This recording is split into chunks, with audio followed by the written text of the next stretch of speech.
رحمۃ اللہ تعالی علیہ تفسیر روح البیان میں یہ روایت نقل کرتے ہیں، جو شب قدر میں اخلاص نیت سے نوافل پڑھے گا اس کے اگلے پچھلے گناہ معاف ہو جائیں گے۔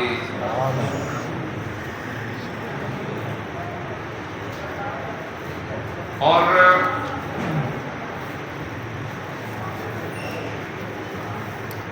یہاں پر یہ بھی آیا ہے سیدنا اسماعیل حقی رحمۃ اللہ تعالی علیہ مزید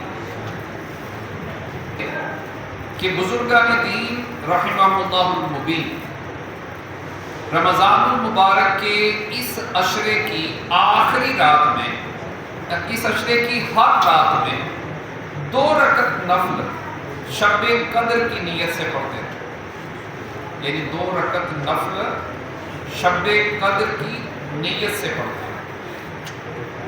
بعض اکابر سے منقول ہے کہ جو ہر رات 10 آیات اس نیت سے پڑھیں شب قدر کی نیت سے، تو اس کی برکت اور ثواب سے محروم نہ ہوگا۔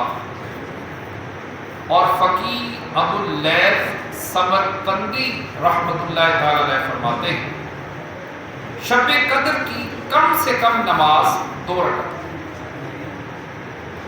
کتنی نماز ہے شب قدر کی؟ کم سے کم 2 رکعت، اور زیادہ سے زیادہ 1000 رکعت، اور درمیانہ درجہ 200 رکعت، اور ہر رکعت میں اوسط قراءت یہ ہے کہ سورہ فاتحہ کے بعد 1 مرتبہ سورہ قدر اور 3 مرتبہ سورہ اخلاص پڑھیں۔ سورہ فاتحہ کے بعد سورہ قدر کتنی بار؟ 1 بار، سورہ اخلاص 3 بار، ٹھیک ہے؟ اور ہر 2 رکعت کے بعد سلام پھر، اور سلام کے بعد سرکار مدینہ صلی اللہ تعالی علیہ وآلہ وسلم پر درود پاک بھیجے، اور پھر نماز کے لیے کھڑا ہو جائے، یہاں تک کہ اپنا 200 رکعت کا یا اس سے کم یا اس سے زیادہ کا جو ارادہ کیا ہو پورا کرے۔